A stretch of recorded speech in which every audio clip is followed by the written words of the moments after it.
Hello, everyone, and welcome back to another episode of the Bird Brothers podcast. I am one of your hosts, Falcon, joined with me today, as always, my good friend Condor. How are you doing today, Condor? Oh, hello. I am doing great. I'm ready to talk about a good anime that you recommended, Falcon. Yes, I picked this week's anime, and we are watching Dr. Stone, the first season. The second season, I literally started airing the week we were watching this. So that can come up in the future. But for now, strictly season one, no season two stuff included. Nope, even though at this moment of recording, as Falcon has said there, the first episode of season 2 is out right now, but we have chosen not to watch it since this is a season 1 only. Mm-hmm. That is correct. So, Falcon, why don't you give us a little description of the show real quick? All right. So Dr. Stone is a show where one day all of humanity on Earth is petrified in stone statues. And then we fast forward 3,700-ish years later. Our main character, Senku, breaks out of petrification and tries to restart society by finding the cure to unpetrify everybody and to build a civilization based on science, which is the basic premise. Anything you'd like to add to that with us, Condor?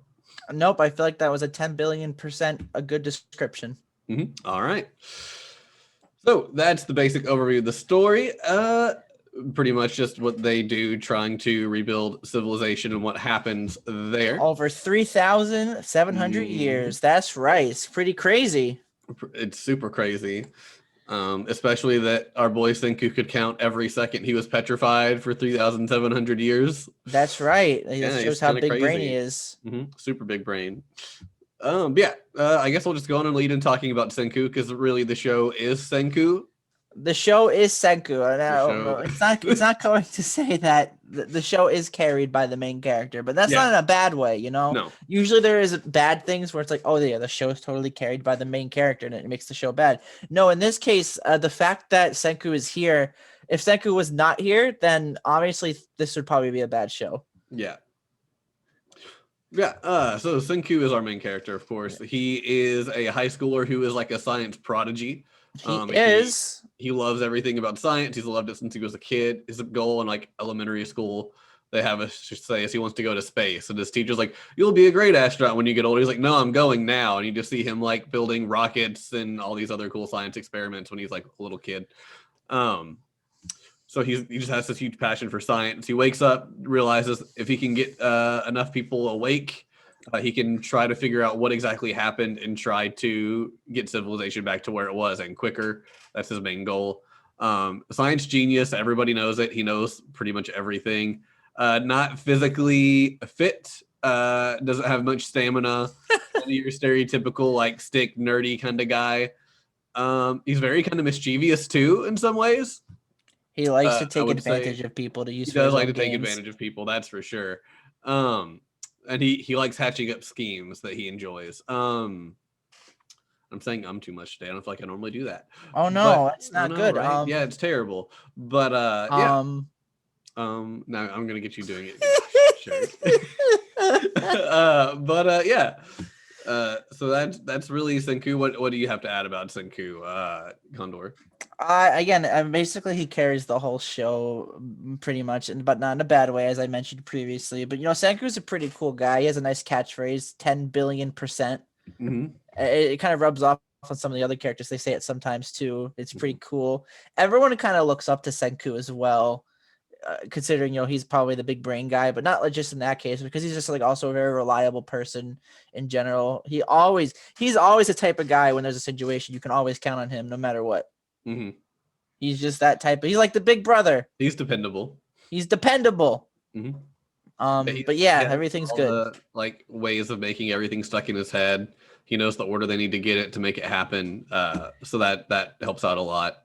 Even just like at the start where once he finally gets a couple people revived, he's like, cool, now that we are able to have food all the time, let's make soap, because if we get sick, we're kind of screwed, so he knows how to make everything in the order in which he needs to. That's right. Thank goodness for all his studying, because Senku originally he wanted to go to space because of his dad, which his dad was wanted to be an astronaut, and that because of that he wanted to go to space. So he like started studying. I think that's where his interest in science like took place as well. We get a lot of Senku backstory as well. We see it a few times throughout the show. But he basically studied, experimented, and because of that he became a super smart guy. Probably knows literally everything.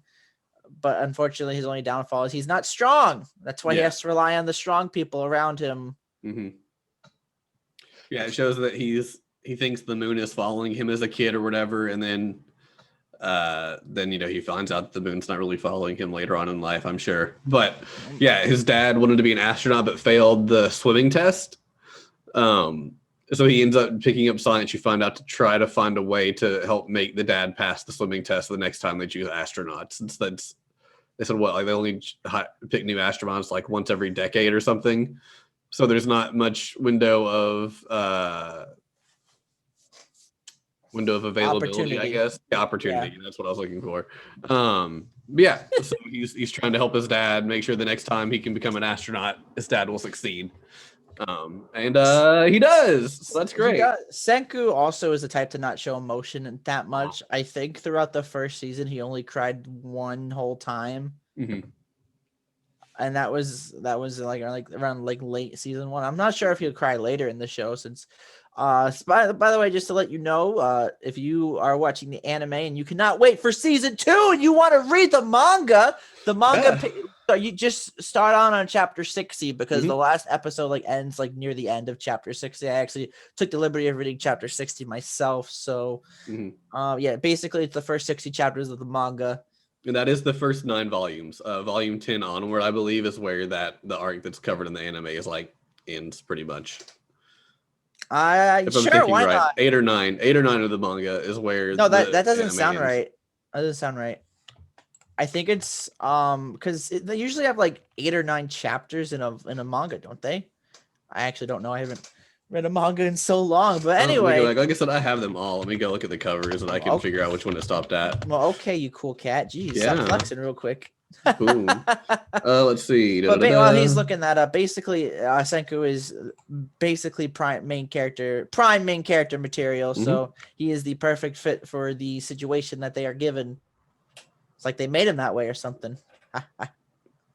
And I guess that's a good explanation on our boy Senku. If you like, by the way, fun fact, I put up some popularity polls, and out of all the US and Japan one, he's literally first place in all of them, which is not a surprise. Yeah, I was right. Best boy. It's volume 8.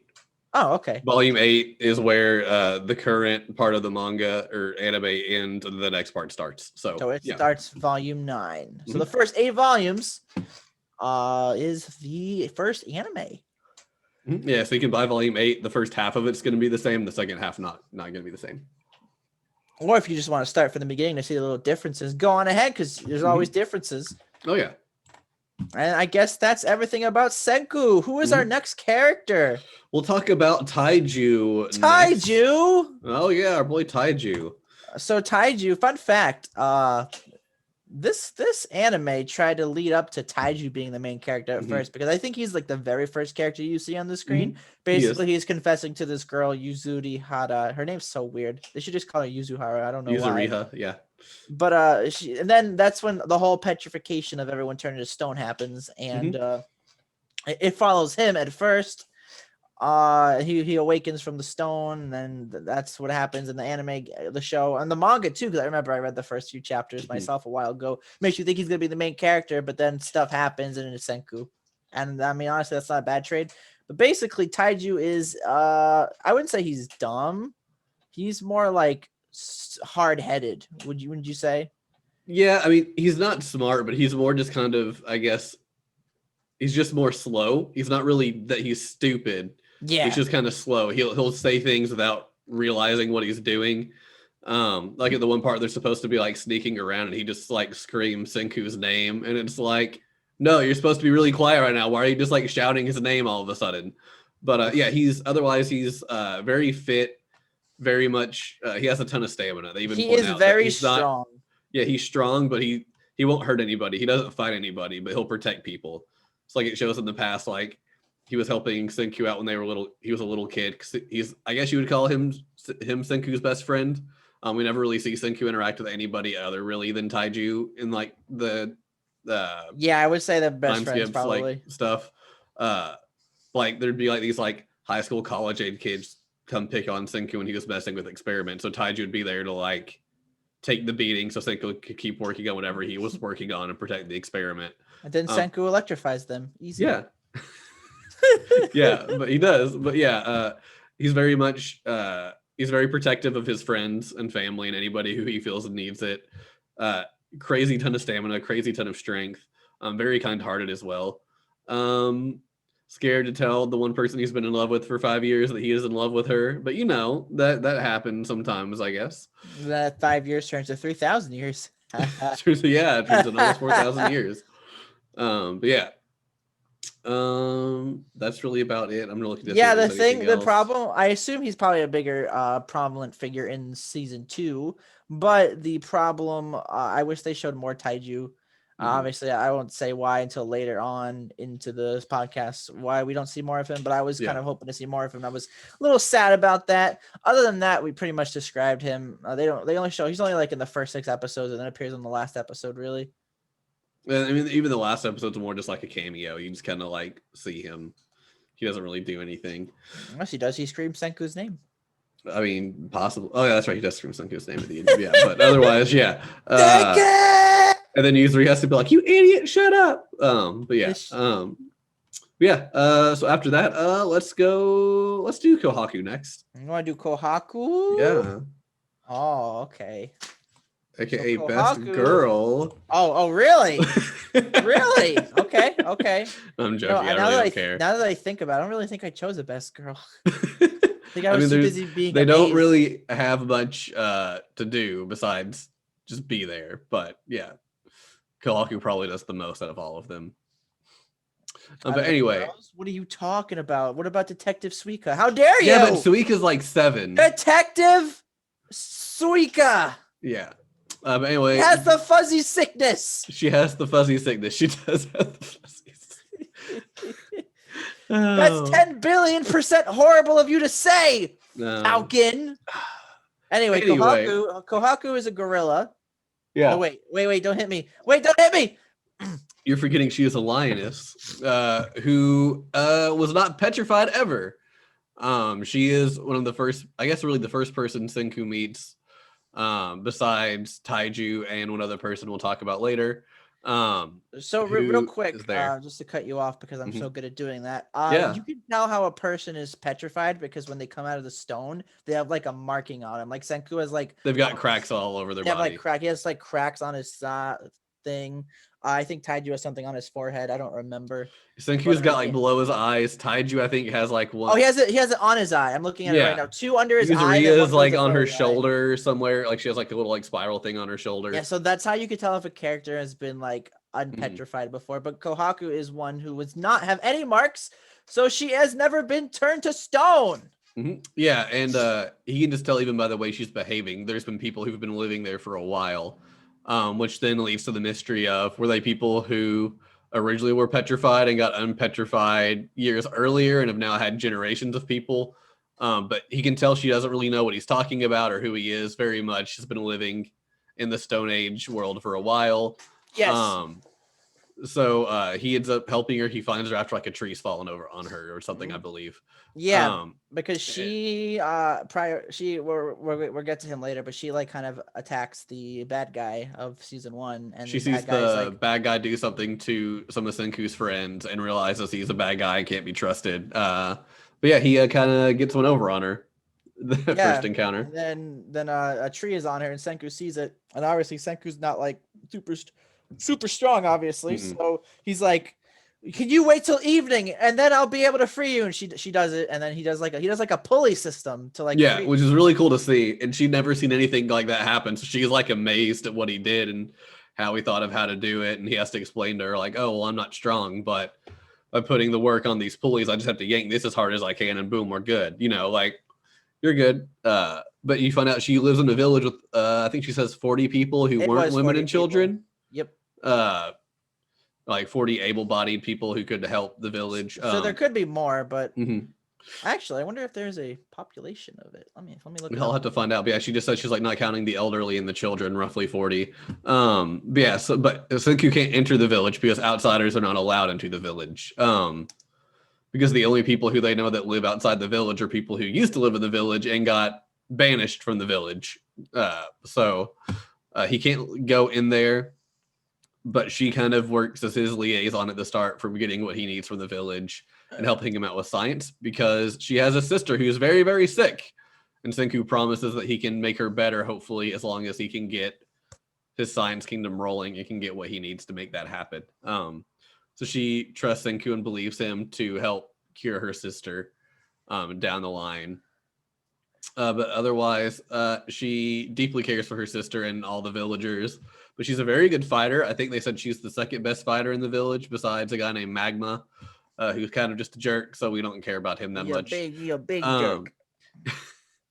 Yeah, fighting, hunting, any kind of survival skill she excels at. She carries, what is it, like a 5-liter jug of hot spring water because to the village multiple times every day, so her sister can take a bath in the hot springs. Her sister Ruri is sick. Yeah, she has a bad thing. I wasn't paying attention. That's what you get. I was going to say that in the manga, they actually have a spread of all 40 of the characters in the village and their names. And also a trivia fact is the 40 named villagers are not the only inhabitants that live in the village, as Kohaku says that she forgets the number of names of several children and elders. So it is more than 40, but we do know the minimum is at least 40. Yeah.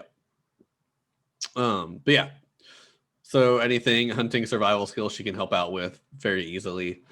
And otherwise she cares about people a lot of the village. If you're not from the village, she doesn't really give a crap about you, but she wants to keep their village running and strong. She's also, I think, the fastest person in the village. Isn't that right? I think she mentioned that she is the fastest, other than Detective Suika, of course. Well, yeah, I was thinking the time that something happens to Detective Suika, they're like, Kohaku, you have to go because you're the fastest one here. And that's why I think she ends up leaving, is because she's supposed to be like the fastest. Yeah. She's also very smart as well. That arc was so screwy. It was funny. Okay. Apparently her name is Japanese for amber. Yeah, all the villagers in Ishigami Village are they're named after like a stone, like a type of stone. I mean, some of them are obvious. Like there's some, I forgot what they're called, the Sparkling Sisters. Their names are like Sapphire, Garnet, and Emerald, I think. Yo, I got you right now. We got Garnet, Sapphire, and Ruby. Literally just like beauty stones because they're like beautiful characters. Yeah, they're supposed to be like the 3 most beautiful girls in the village or something, I think. But yeah. But did you know that Kaseki means fossil because he's an old man? I mean, it makes sense. Horrible. Don't make fun of old man Kaseki like that. I'm not. Kaseki's probably my favorite character in the show. I like Kaseki a lot. But I'm not making fun of him. I just find that amusing. Okay, but basically Kohaku just cares about the villagers, cares about her sister. Overall, a very strong person. Doesn't really stand out too much, but she's there. She leads Senku to the village, so she's important. Nope. I guess that leads us on to the sorcerer of the village, our boy Chrome. The sorcerer. Now, real quick, I just want to say, it's kind of hard not to choose a favorite character that's not Senku, because obviously Senku chooses carries the show, and I'm not saying that in a bad way, because each character is good in their own way. But the thing is, Senku just overpowers them all. Yeah, I mean, well, it's hard because the whole point of the show is trying to revive the world through science. Nobody but in the show but Senku knows the science. Because they're all, especially the first season, because they're all, for the most part in the first season, have lived in the Stone Age and pretty much know how to hunt and fish, do the basic things for survival, and that's it. So it's more of Senku explaining it, and he has the personality to like make the plans and do whatnot, where everyone else just helps him carry them out.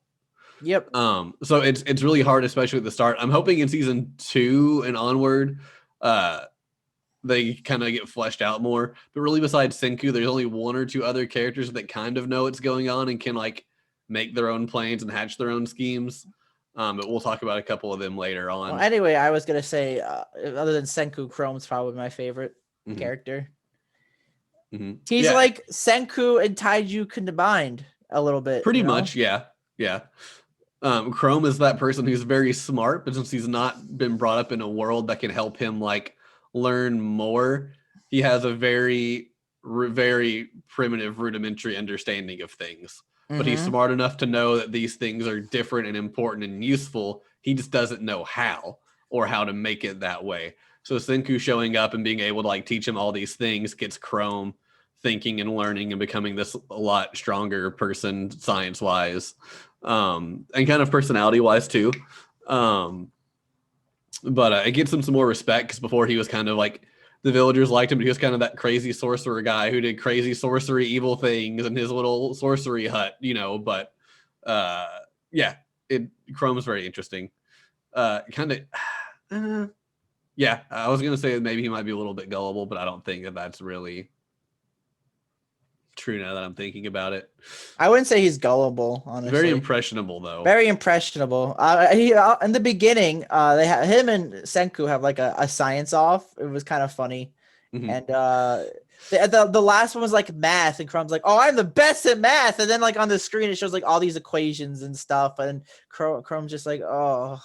Well, that's where, because like his math is probably simple addition and subtraction and like maybe multiplication, but Senku's like, oh no, like, not long theory division. of relativity equals MC squared, this, that, and he's like, oh yeah, I love it. First, it's like, haha, look, rainbow, whatever, and he just throws like different like dust and different rocks and a fire, so it makes different like colors. And Senku's like, oh, okay, watch this, you know, make something even better. But yeah, it just does all these different things, and he explains to them like, oh, what you did this, and it made it this color due to the reaction of this and that and blah, blah. But yeah, it was really interesting. It's like, I'm the best at math, boop, and it's like, nope, Senku still won. Yeah, he's fun. He's also crushing really hard on Ruri, Kohaku's sister. Yep, the one who is sick. Just want to throw that out there just in case people didn't hear it the third time. Yeah. Well, basically, the main plot point of the first half of the show. I mean, it's not really a spoiler. I mean, I guess it is, but who cares? Basically, they're going to try to build a medicine capsule for what do they call it? They call it like a specific name. The Science Kingdom, or no, not the science, like the medicine that they make. They call it the sulfa drug. The sulfa drug. There we go. They build like a sulfa drug to like cure her. Whether they do it or not, and it works, I'm not going to tell you that. You have to watch for yourself or read the manga. Yeah, that's the first part. Is them trying to. They have like a timeline of everything they have to make before they can make this sulfa drug that will hopefully cure Ruri. So it's them trying to win over villagers into helping out because they need manpower to do everything since they don't have all the innovations of modern society. At first, it's just trying to win everybody over to have more help to make it happen. At first, it's just Senku, Chrome, and Kohaku. But then they get more people to help. Like later. Detective Suika. And the Fossil. Yeah. Old Man Kaseki. Old Man Fossil. I actually really like Kaseki too. He's cool. Yeah, he's fun. Oh, he's cool. I like him. But yeah, Chrome's pretty cool. He has some good moments that I'll probably want to talk about later a little bit. But other than that, he's just kind of there too after Senku comes like, yeah, my kingdom now. Oh, and he has his own catchphrase too. Do you remember what his catchphrase is? No. Bad. He just says everything so bad. Bad with a lot of A's. A sheep. What is sheep? He's like, man, science is so bad. Yeah, that's like, a 10 billion% horrible catchphrase. Yeah, sorry, Chrome. You don't have a cool catchphrase, bud. Yeah, he even steals Senku's catchphrase once. Yeah, he does. I like too how he gets intimidated by a challenge, like at the one part where Senku gives him a job. He's like, what, you're leaving this up to me? He's like, yeah, I've given you all the tools you need to do it, so get it done. And he's like, what do you mean? He's like, oh, do you mean old man Senku to help you get it done? And he's like, no, I'm a scientist. It's like, good, I'm gonna go do this thing now. But like, he didn't want to do it until Senku kind of like taunted him and be like, oh, I'm sorry, do you still need me to help you out with this? He's like, no, I'm a scientist now. I'm a big boy. I got big boy pants. I guess if there's nothing else about Chrome, that leads us to I want to probably do Gen next, or do we want to do Tsukasa next? We could do Tsukasa because Gen kind of ties into Tsukasa, so I was like, actually, hold up. So Tsukasa is our main antagonist of the show. Mm-hmm. He is really big, like stronger than Taiju big. Like, Jesus, excuse how you, did he get is the so big? ultimate high school strongman, okay? Well, then he should be in Danganronpa. Well, you know, maybe he will be. You never Wait, know. wait a second. Is he? Danganronpa crossover. Wait. I just got it. Hmm? He is Sakura's brother from the Hmm. first game. Could be. I think so. I think we just drew the parallel. Boom. Look at that. Oh, I just cracked the code. Just like I want to crack his face. okay. Okay. No, anyway, but Tsukasa, basically, Senku and Taiju are in a situation where they're being attacked by lions. Mhm. And beforehand, Taiju's like saw Tsukasa when he was turned to stone. And while they're being chased, Taiju's like, we got to free Tsukasa. He'll do anything. He'll save us. So they Yeah, free him. he's the only one who can. They free him. He literally punches the lion and kills it in one punch. Like, Jesus, like, oh my gosh. And he's like, Tsukasa's like, you guys won't have to worry about survival anymore now that I'm here. But as the show gets on, he gets a little like backstory where you see like his sister was sick and he wanted to build like a little seashell crown for her at the beach. But the person who like governs the beach is like, this is my property. You can't do that. So he kind of hates the corrupt adults. So he basically wants to like build a world where he wants to be like, since the world's all reset, there's all stone statues everywhere. He wants to like kill the grown-ups and let all the like the kids and people come back to life. And he kind of goes against Senku because Senku wants to revive every single person he can. Yeah. That's where he becomes the bad guy. Before he shares with them like, we need to restart society, rebuild it. But yeah, he blames all of the adults for ruining the world and like for the disarray the world was in. Yep. So he doesn't want to really revive anybody. There's some people we see that are more probably like college age. But if you're like older than like college age people, he's like, no, we're done with you. You had your shot. You ruined our world. We're going to make sure it stays the way it should be. But he also kind of has this like the strongest shall rule mentality. So very much kind of like, as long as no one's stronger than him, he can do whatever he wants to do. But if someone's stronger than him, then that person can do whatever they want to do. Whereas Senku's like, nah, that sucks. We're just going to rebuild civilization how it used to be, save everybody we can, because that's what science does. So that's kind of their two opposing ideologies. That they're kind of battling it out over. Yep. But what I like about Tsukasa because there's a moment in a show where they like go against each other for the first time, and Tsukasa's like, yeah, we could have been friends if it was in the past life, and it shows like flashbacks of like all the time Senku was a kid, but Tsukasa's there, and I thought that was really nice, and it was like a nice touch to add. Yeah, and it shows that if they'd had that bond, that he might think the same way they did. I'm a big guy on what if scenarios and stuff, especially if they show him for like a brief second. So I really like that addition to Tsukasa. It's a shame that things didn't work out.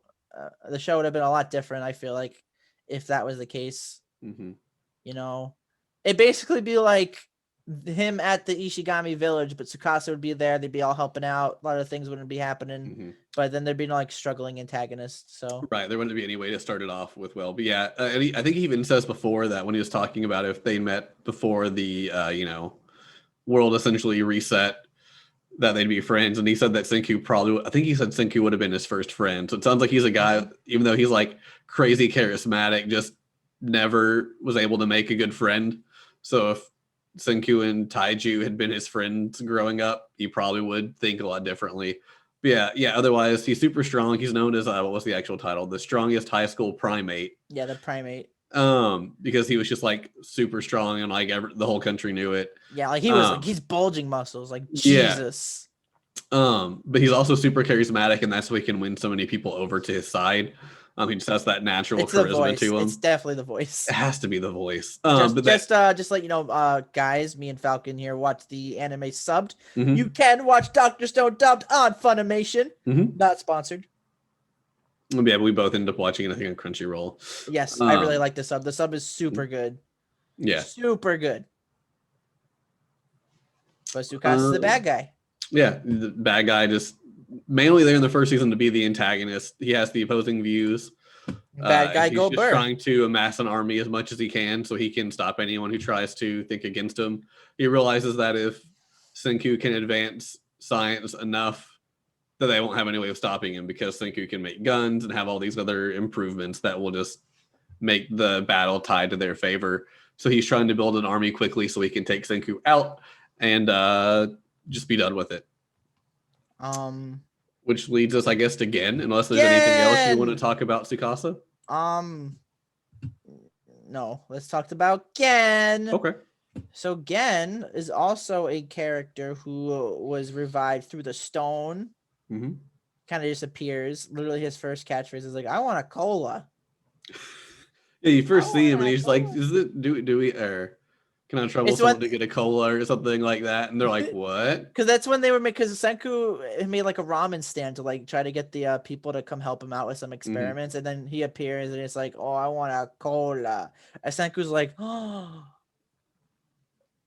He's freaked out because he knows only whoever knew about cola had to be revived. Yeah, you find out Gen was revived by Tsukasa, and he was sent to Spy on see if spy. Senku's alive and the spy in the village. Yeah, because Tsukasa had previously thought he might have killed Senku, but he also knew Senku was really, really smart and could have potentially survived it. So Gen is supposed to go find this village they've heard about and see if Senku is living there and if he's still alive. Yeah, because also because of what happened with Kohaku with Tsukasa, like with the tree thing, probably wants to go check out the village, see if there's anything sus is going on. But you know, eventually, Gen is like the mystery. He's a mentalist.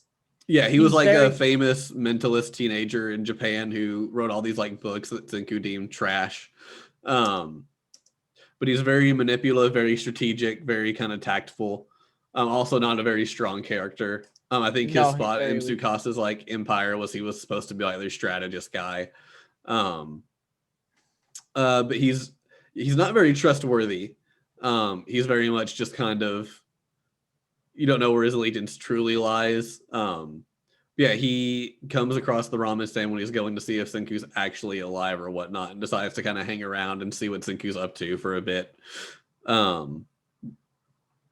do you have to add about Gen was definitely like a mysterious character. You really couldn't tell how things were gonna go with that, honestly. But I really, it's like literally, it was funny because the episode was named like the most flimsiest alliance, and the only reason why Gen literally joined Senku is because he promised Gen he'd make him a cola. That's it. That's all it took. No, yeah, but he hung around, and then Senku actually did make him a cola, and so he was just like, "All right." I was gonna say that was one of my favorite moments. How dare you? Yeah. No, but they actually show that that later, like I think it was like episode 22 or 23, and cause that's one of my favorite episodes too. But ever since Gen was awakened, and he follows Tsukasa to where the cave is for the nitric acid, which is the revival fluid.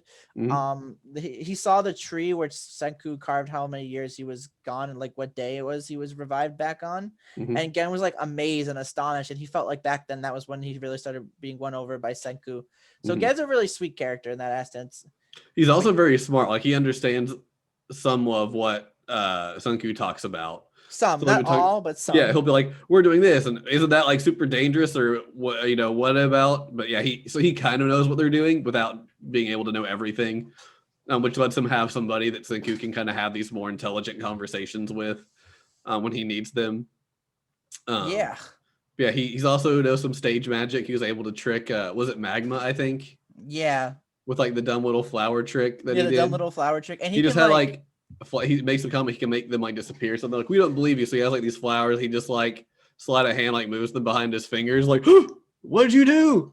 This is a spoiler, but it's literally the very next chapter after the anime ends. Like I assure you, if you watch the first episode of season 2, this happens in probably the first 5 minutes. But he's very good at imitating people's voices. He imitates this female's voice, and Senku's like, wow, that was really like close to like a female's voice. Good job. So he's pretty good at like throwing his voice and making it sound like someone else's as well. And they show in season 1, doesn't he do that with Tsukasa at one part? He's like, I wonder what Tsukasa's thinking. Yeah, he does. Like the voice. Yeah. He does it with Tsukasa. He does it with a girl, like literally the next chapter after. But he's pretty good at that. He's pretty good at tricking the mind. You know, he was also, they actually kind of foreshadowed him actually as well. I actually remembered. I think it was in episode 2 or set 3, and it showed basically it was like they were asking Taiju a question through a magazine, one of the science guys in Senku's club, and it showed Gen on the cover. Yeah. He wrote the book, and that's where Senku's like, that's a trash book. Yeah, like, that's my book. How did Yeah. But Gen's a pretty cool character. I like him. You never know which way he was gonna go. But he did a lot of cool things. Like he did some pretty cool things. I like him. Yeah, I liked when Senku's introduced, like, yeah, I've heard of you. you're Gen whatever, and he's like, or yeah, Gen Asagiri. He's a writer. He's a famed mentalist and writer of a bunch of trash books. He's like, oh, so you've read my work? It's just like he doesn't care that Senku called his work trash. He's like, he makes a bunch of trash books. It's like, oh, you've read my stuff. Honestly, he probably didn't care considering he was 3,700 years in the future. Yeah, I mean, like he's like gonna make money off of it now anyway. But yeah, I liked him a lot. And I'm pretty sure he plays very highly in the character polls. I'm sure he does. Yeah, I saw the number. I just don't want to say it yet. That's usually your thing. So I was gonna let you keep it. You're so sweet. Yeah. But yeah, I guess that's a good time to get into the character polls. But real quick before saying that, yeah, basically this anime has like a lot of characters in it. We just named like the major ones that we thought stood out the most, but there might be other characters too that'll stand out even more, like Suika, Kazaki, Ruri, Hyoga, Byakuya, Ginro, Yuzuri Hara. There's just a lot of characters, so we just named the ones that are more prevalent to us. So with that being said, let us move on to the character polls. Now, there's actually this anime. This has been going on for quite a while. This series, so it actually has 2 Japanese polls and 2 United States polls. Okay. I'm actually going to read the first Japan poll because the first Japan poll opened up during chapter 57, and the results were revealed chapter 66. So that's kind of near where we are since the season 1 ends chapter 60. So here we go. I'm just going to read the top 10 spots. Yeah, you know what? I'll do the top 10. So number 1, as if you haven't guessed it by literally us saying he's carried the show, it is Senku with 3,518 votes. What a surprise! No one's surprised. 2 is Kohaku with 1,725 votes. 3rd place is Gen with 1,618 votes. 4th place is Suika with 1,025 votes, a detective that won everybody's hearts. 5th place is Chrome with 811 votes. Oh, wow, this is cool. Ruri got 6th place with 810 votes. Wow, that is He must get more importance later on. No. This is, you said this is during the first. Yeah, okay. Yeah, so I guess a lot of people at the time really liked them close neck and neck. 7th place is Hyoga, a character who is on Tsukasa's Empire with 792 votes. Byakuya, I will not say who that is until later when we talk about spoilers. He is 759 votes. 9th place is Fossil, which is 747 votes, aka Kaseki. And 10th place is Taiju with 649 votes. Though I bet you if Taiju had more prevalence in the show, he'd probably have a higher place on the ranking. Yeah. But he still beat characters like Ginro and Tsukasa and Ginro. So, I mean, he's still liked. Yep. Considering Ginro and Tsukasa show a little more than Taiju do. Oh, yeah, for sure. Ruri is really the only one that surprised me that high because Ruri really doesn't do a whole lot at this point other than just kind of be there and be the sick girl. And be sick / girl. priestess of the village. But, sick girl go... It's more like sick girl falls down all the time, but but yeah. Yeah. All right. What's next? What are we talking about next? Our favorite moments? Next is music. We always do music next. I totally forgot. Wow. How could you forget about the music? You're the one who was like, oh, let's go the music. Yeah, let's go. I guess I'm just small brain today. I guess it's fine. I forgive you. But so the first opening was, I believe, called Hello World, I believe. Yes, they copied Kekai Sensen. How dare they? Oof. I can't believe they did that. Yeah, Good Morning World, not Hi Ho. Yeah. Oh, yeah, you were thinking of it. Yeah. But yeah, I liked it. It took a little bit of time to grow on me. But I enjoyed it. It is made by Burnout Syndrome. This is in the first 13 episodes of the show. I did like it too. It was pretty nice. They had that one episode, I think the episode before the last episode, they had it like playing towards the ending of the episode as well. No, I think that was the last episode. Maybe. No, it wasn't. You're right. It wasn't. It was the last one. I was like, oh, is this the last one? I was like, no, the last one had the insert song. Yeah. Is it listed here on the nope. Yeah. Huh. Anyway, the second opening for season 1 is Sangen Shoku, which is called 3 Primary Colors, which is sung by Pelican Fan Club, which is 14 through 24. And if I'm not mistaken, I think Pelican Fan Club did the second ending theme of Fire Force season 2. I felt like the name sounded very familiar. If you feel free to I look that think up. the one where it shows like Arthur on the van and he's like getting rid of the like demon The demon demons and stuff. Shinras. Yeah, I was gonna say, I was like, who was it that was the demon? And I was like, I can't remember. Who was the main character? You know what I'm Yeah. saying? I legitimately was like, who was it? Who was the demon in there? But yeah, the main character. Oh, you silly. It's that kind of day. Yeah, Yeah, that was it. Was Pelican Fan Club. I just epic. looked it up. Look at that. I was Getting right. out in the world. Epic big brain moment. I do think I preferred the second opening. I just like personally. the first opening, honestly. They're both fine. They're both really fine. They're like they're great for the show. They're not like super good, not like super good, but they're great. You know, I like them. I like the first one. It's just more, it feels more nostalgic. It's like, hey, good morning, everyone's turned to stone. Yay. Yeah. And the ending theme, the first one is called Life, by Rude Alpha. And the second one is called Like a Dream by Psyche Youth K. They're ending themes, all right. They're not great. I didn't like either one of them personally. I listened to them like the full way through like 3 or 4 times just to like me too. hope they'd grow on me. I was like, no, I'm skipping now. The like, visuals. I'll say I like the second one because I like the visuals, which shows Senku with his father in like the lab. I like that. That was pretty cute. Yeah. And it shows his dad on the moon, like because he's an astronaut. That's cool. But also the music for the show was actually really good. Like that regular music. Yeah. I felt like it was like, because like I usually say, if you go back to our podcasts during the sections where we talk about music, I usually say the music doesn't really stand out to me that much. In this case, the music actually was really well done. I really liked it. Felt like it fit a lot of the moments. They also have an insert song, which I can't find. Let me search up the person who sings. Was it the one that has the more kind of like R&B rap kind of vibe to it? Yeah, there was that one, but I meant the one sung by Lillian. Oh, that one. Yeah. I mean, like maybe on her page episode. on the wiki. Yeah, let me see. That's what I'm looking on right now. Lillian Weinberg. Does it even say her song? No, it doesn't. Oof. Oh, sad days. But it was good. We won't spoil who Lillian is because that's just kind of a fun thing to find out who she is for the show's point of view. But yeah, you think it would have that song on here somewhere? Huh? What is this? Oh, apparently there's a spinoff of Dr. Stone called Dr. Stone Reboot Byakuya. That is interesting. Maybe it's about what happens with Byakuya. It is. Yeah. It's only 9 chapters though.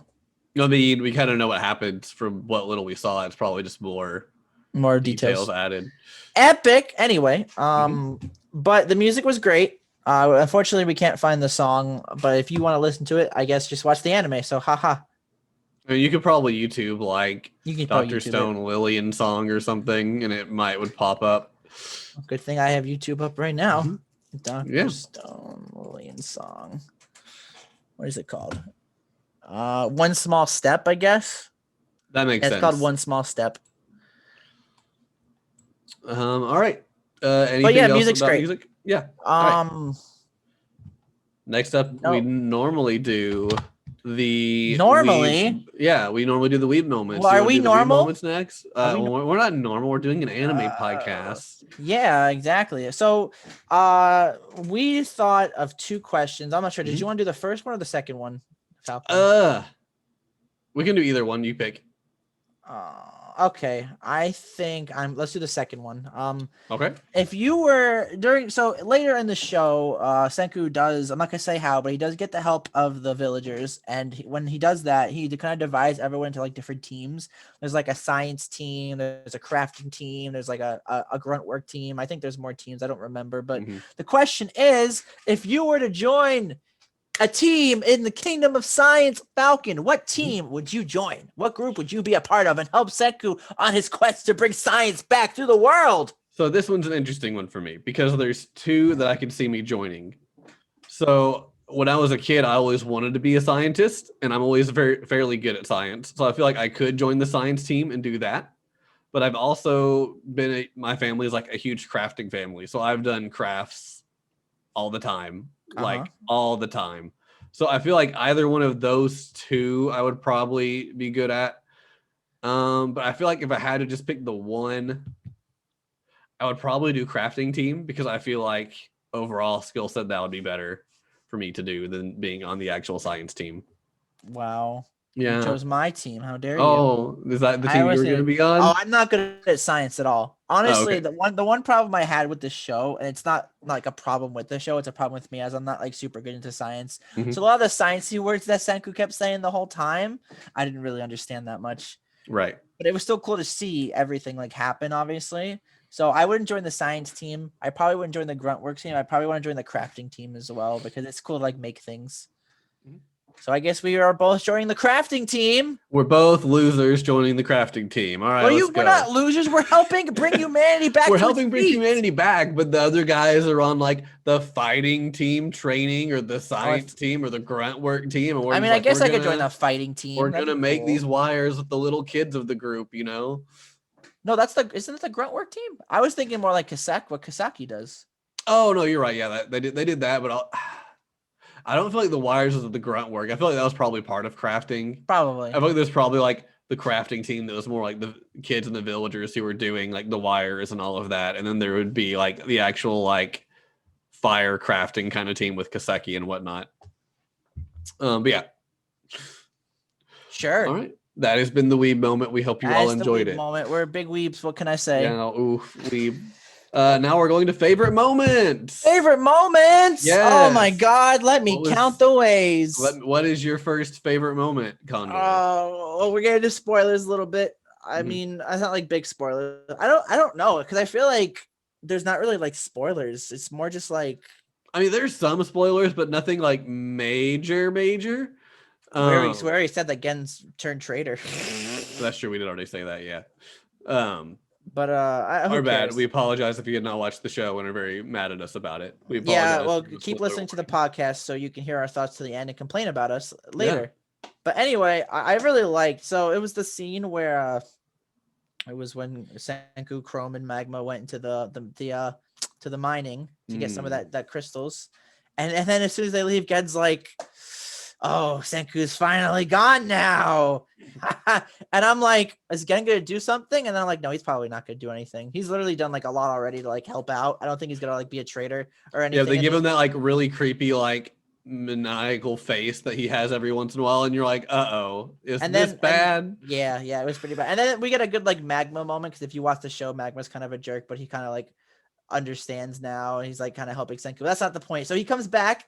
Senku comes back, and then it was so sweet. Oh my God, they literally built him an astronomy tower, and with a telescope, and he was like so happy, and it was just like really wholesome. And then like, yeah, you did a lot for us, though. We thought we could do something for you in return, and I'm just like, oh my God, why is this anime making me cry right now? It's so wholesome. Stop. And doesn't Gen also draw that's like, we also know it's your birthday? Yeah, and, like he drops something he asked him out when that time when they were going up to the cliffs, and he's like, how many days have you been up for, right? And he's like, he says it, and then Gen like draws the comparison because as I mentioned earlier, Gen saw when Senku was like revived back into the world because he saw it on the tree that he rode on, and that's when it was his birthday too. I think it was January 3rd.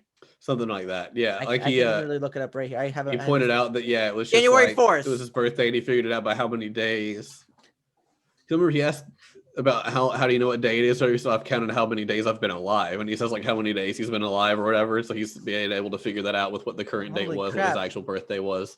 Chapter 1, Senku was 15 years old. Oh wow! And now he's 17 years old in chapter 56. Oh my God. That is crazy. Jesus. That he's so young, a 15-year-old? Wow, yeah, what a big especially brain. for a 15-year-old to be that great at science, man. Definitely one of the smarter anime characters. Oh, yeah, definitely. But he could beat Goku. Oh, he could beat Goku. Of course. Oh, but can he beat Goku too, though? But yeah, that was one of my favorite moments. What about you, Mr. Falconberry? What was your favorite moment? There's so many good moments. There's so many good moments. One of my favorites is when they're having a tournament in the village to decide who the next chief will be. Oh my, you're gonna say my favorite moment. And there's a moment where Suika realizes one of the fighters, his name's Kinro, realizes he has the fuzzy sickness. Which the fuzzy sickness is their term for nearsightedness or being blind. Everything's fuzzy at a distance. But Kinro doesn't tell anybody but his family because he doesn't want people to think like lesser of him, so he just tries to deal with it. But Suika also has this like watermelon helmet she wears that they have like glasses lens in, so she fixes the fuzziness. So she does this little spin down the stairs to throw her helmet onto Kinro's head, and just like this picture of Kinro standing there with this like watermelon on his head just makes me laugh all the time. And I thought he actually looked kind of cool with it, but the villagers were all like, he looks really creepy with that watermelon on his head. What's going on? But I thought like it looked that cool moment a lot. too, you know? I was like, he looks really superhero cool. costume. Yeah. Like the masked Kinro. Yeah, then it just seeing how he finished that fight up was really fun. I just love the chaos of like the little tournament arc because like it was like a village tradition, and like Senku came and like kind of screwed up everything, but like Senku didn't do anything. Yeah, like so no. My favorite scene from that, which is why Chrome's one of my favorite characters, when he was fighting Magma and he was trying to like burn him with like the watermelon helmet with like the lens, and Senku's like, you can't do that, but then he realized he did because he like put water on it earlier, and he's like, oh god, wasn't flat, it's not gonna work. Yeah. Yeah, and then Gen's like, oh, I'm here. I'm gonna distract them, because earlier Magma had thought he killed Gen because he thought Senku was Gen, or Gen was Senku, I should say. And he comes back and Magma's freaked out. And Gen's like, I put a magic spell that will only last a minute, and then you have to stay still for a full minute. And then it's like, oh no, it's like, you're gonna be done as soon as a minute's over, Chrome. And then like he started getting on fire and he fell off the cliff. I'm just like, wow, that was something. It was, that whole thing was crazy. So yeah, you start off with them saying that Tsuka was drowning in a river to get Kohaku to leave because she doesn't want to risk the fact that they're not lying, even though she's sure they probably are. Like that whole tournament arc was nothing but chaos. It was time, all just like I chaos. loved it. So literally, Kohaku got disqualified. So it was Kohaku versus Senku, and Kohaku got disqualified because of that. And then Senku fought Ginro. After Ginro beat that random guy. But then Chrome beat Magma. No, the Chrome was fighting Magma's lackey, and then Magma saw Kohaku was going to make it back in time, so the lackey had to just like forfeit. He just made him forfeit. So then Chrome fought Magma. The thing happened with Magma. Magma got disqualified. So Ginro's like, so it was literally just Chrome, Ginro, and Senku. Basically, what they're trying to do is they were trying to make it so they could give the medicine to Ruri, because Magma wanted to like become the village chief and then kill Ruri because she was like weak and stuff. Yeah. But and then Ginro's like, oh boy, I could become the village chief.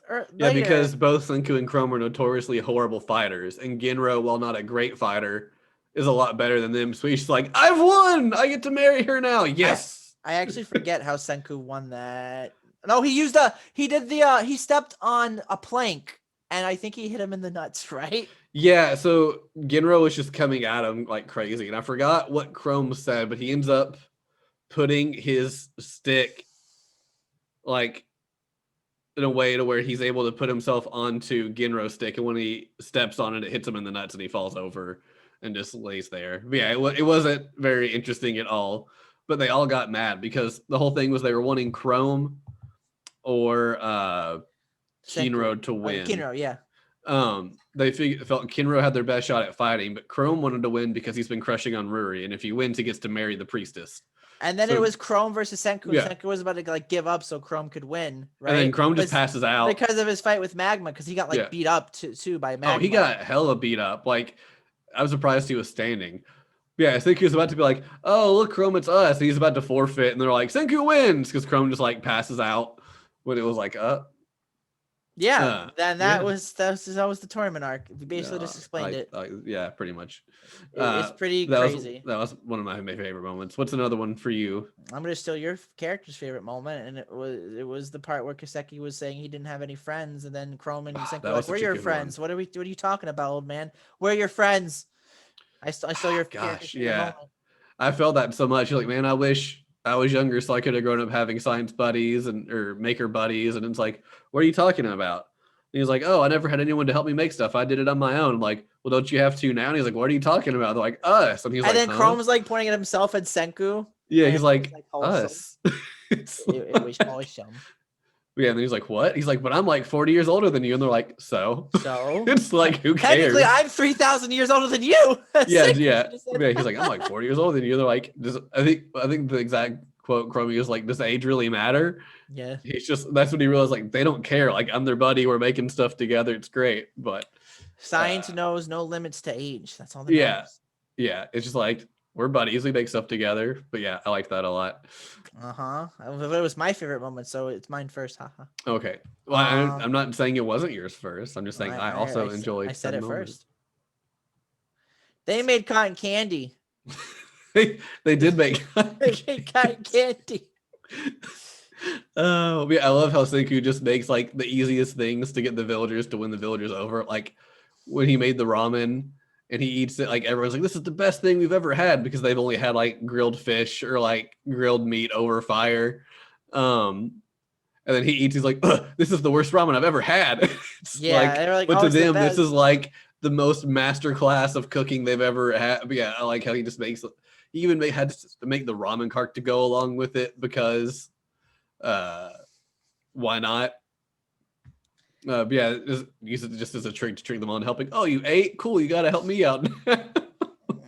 That's the price of it. Also, you said it earlier, but so it was basically the scene where they were making the sulfa drug, and they were just about to finish it. And Chrome and Kaseki make the wheel in the river. And Gen's like, "Why did they do that?" And then he realizes it's to make the fizzy water. And Gen's like, "Oh, Senku's gonna make that cola he promised me." And he goes to Senku and he's like, "Senku, I know why you made this." And Senku's like, "Oh yeah."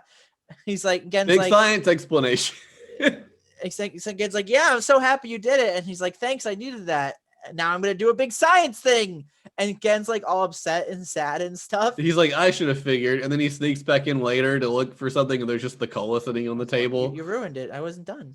Well, too bad I ruined it for you. Wow. Is this revenge? Revenge? No. I was gonna make it more wholesome, so I'm still gonna say it anyway. But basically, so they were about to go give Ruri the medicine, right? And Gen couldn't like go in because like basically he's still an outsider to them, so he couldn't like be there. So he's like, "Oh, I'm just gonna go back and just wait for you guys to return." And then he walks into like the science lab, and there's the cola just sitting on the thing. It's the Senku cola too, and Gen's just like really happy. He drinks it, and it was just like a sweet moment, which I explained better than you. Yeah, doesn't he also say too that like I know I picked the right side or something like that? It was I think he said something like that. Yeah, that shows like even if you were curious if he was still with them or not, it was like, all right, no, he got his soda, he's done. Yeah, he's with them for sure. I like too just how Senku doesn't really seem like he cares about the villagers a lot at the start. He seems to use them more as like, tools to get his science done. But I like when they're in the winter and they're prepping for this big project he has going, he ends up taking a detour to make them all furnaces for their huts, so that way they can work inside without fear of dying due to the cold, which was something he didn't think about. So he just hears one of the older people complaining about, I hope no one dies to the cold this year. It's really cold to be doing all this work or whatever. And so he's like, wait, hold up. No, we gotta fix this. So that he's like, you all can work inside by the fire. It'll be great. Which gets Gin to make a little song about the batteries he ends up having to make. That was weird. That was really weird. It's like, make a battery, there you go. And it's like, oh, I did it. And then Senku's like, you gotta make 800 of those. And he's like, damn it, this is tedious. Yeah, he makes like, what? He's like, this won't be so bad. And then Tsukasa's like, oh, I need 800 of those again. He's like, what? It's like, no.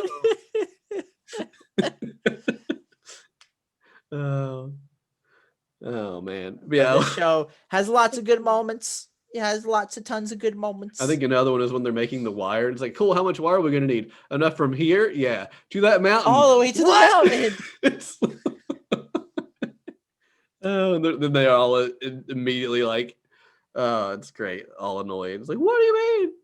Yeah, so spoilers again. Feel free to skip the next 10 seconds if you want to. But the second thing, the thing they make after the sulfa drug is they make a cell phone. Cell phone, just a regular phone, but basically that's what I didn't get annoyed. They kept calling it a cell phone, but even like Senku's like, it's really not a cell phone, it's just a normal phone. But then they keep calling it a cell phone for the rest of the time, and I'm like, why? Like, you've already admitted it's just a normal phone. Just it's like a cell. So they make a cell phone, and they make the first one. They're like, yay, yay, and then I forget who it was. But I think it was Gen. He's like, hey, aren't we forgetting one? And it's like, oh yeah, we need to make another one. And they're all just like, ah. Yeah, they're all excited. It's finally done. And then Gen's like, something seems missing. And Senku's like, oh yeah, we totally have to make a second one. And they're like, no. It was great. But that was some of our favorite moments. There really weren't really too many fights. besides what was in the tournament arc, and we kind of already talked about those. Season 2 will probably have more fights since it's called Stone Wars. Yeah. So I guess we are to where would we recommend Dr. Would Stone? I recommend? I don't know. Yeah. Why don't you go first, Falcon? Well, I would recommend Dr. Stone. I like it. I was telling my brother and his wife about it the other day when I had to stop by to deliver something to them.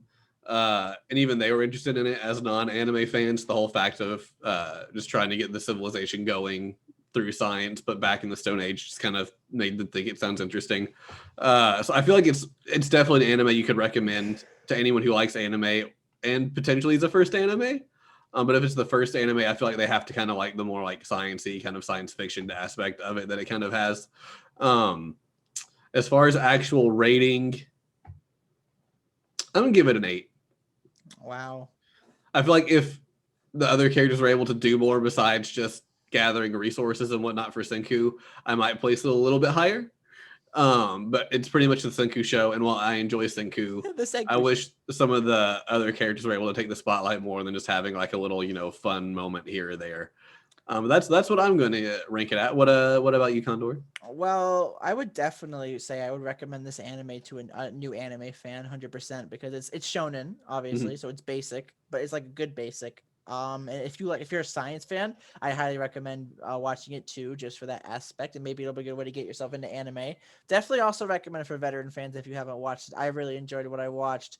Other than, again, the only problem I had is I didn't understand the science bit, but that's not the anime's fault. That's my fault because I'm not very into science or anything.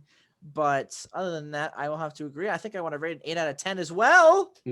That's right. We have similar ratings. I feel like I have to disagree with you, Falcon, on one little aspect, on the fact that some of the characters did do something, some other things.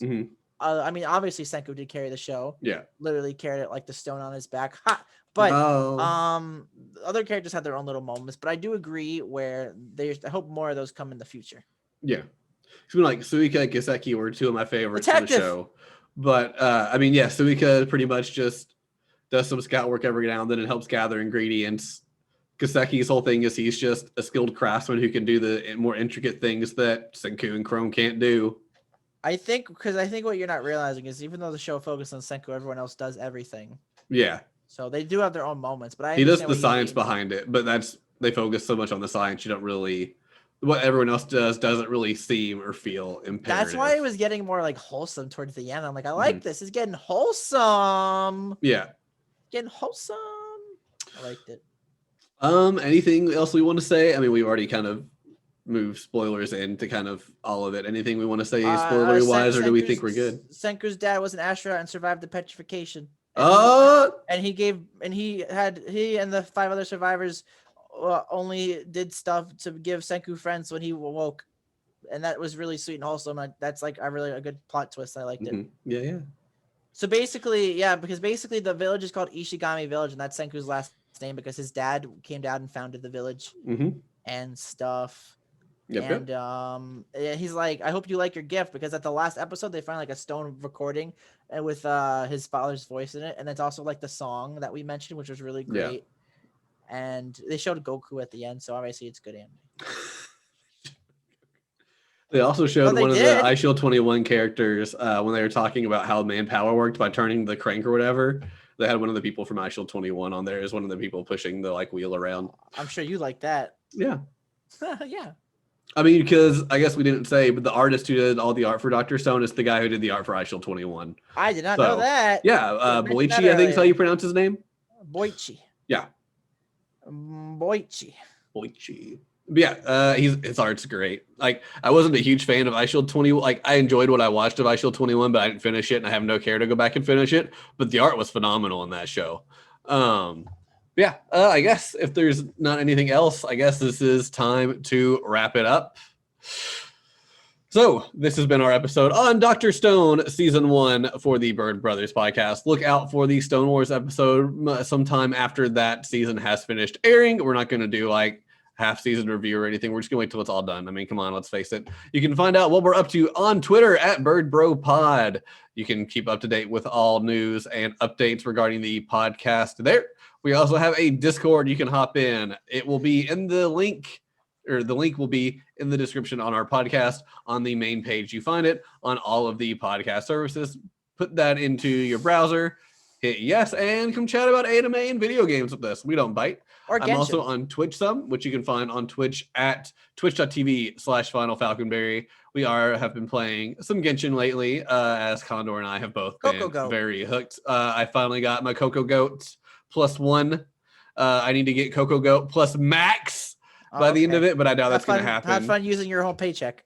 I know, right? Like, I'm not going to have the time or money to do that. Can't that is a pipe dream. I am aware of it, all right? I can't pay bills this month. I'll go Coco Goat. Oh man. But hey, tune in next week because next week we are going to be reviewing Fate Stay Night. The OG Fate Stay Night is what Condor has picked. So don't be like Grand Order or whatever. Like, no, we're doing the OG, okay? Yeah. We haven't seen it. We're gonna watch the OG first. I've never seen Fate Stay Night, so this will be a new I saw roughly half of it, and then it got taken off YouTube back in the day. So I don't remember much about it. But I remember I liked what I watched. So man. Yeah. So that's what we'll be doing. So hopefully tune in next week for that. So Fate Stay Night. Until then, we hope you all are doing well, and we'll see you next week. And may all your pulls be blessed. Yeah. Good luck with your gotcha pulls, guys. Bird Bros out.